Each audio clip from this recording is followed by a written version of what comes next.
Alichot. Et la Alachot, Chazak, Baruch, Rabotai, Besorot, Tovot. On est aujourd'hui le 12 dans le mois de Heshvan.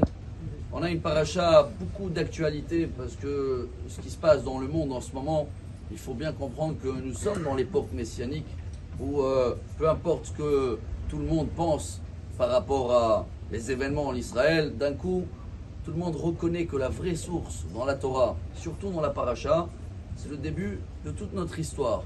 Il y a la Hakeda de Yitzhak dans la paracha de cette semaine. Et pour une fois, je ne vais pas citer les sources parce que je ne les connais pas, mais j'ai confirmé quand même avant de voir que dans le Coran, il y a la même histoire, mais la Hakeda d'Ishmaël. Et de là commence tout ce grand débat, sauf qu'il y a des petites différences, que c'est marqué chez eux, c'est ce qu'ils grandissent avec depuis leur naissance, que Abraham, c'est bon, Ibrahim. Isaac, ils l'ont effacé complètement, ce nom n'existe pas, ou il existait, mais à l'âge de 37 ans, notre paracha, elle dure sur 37 ans.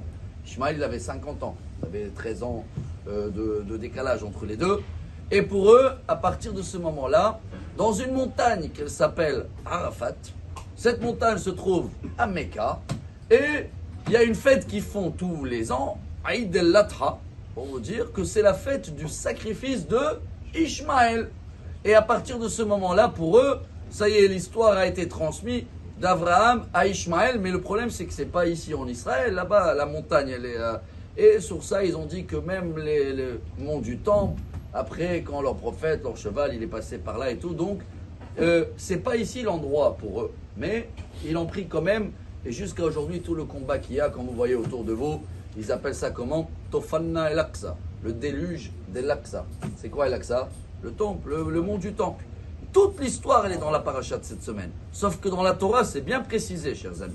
Pas seulement dans l'histoire que Kadosh Baruch Hu, il a dit, et c'est vrai, des fois c'est marqué, un Nahar prend le jeune exprès pour laisser eux qui veulent faire les commentaires de leur manière.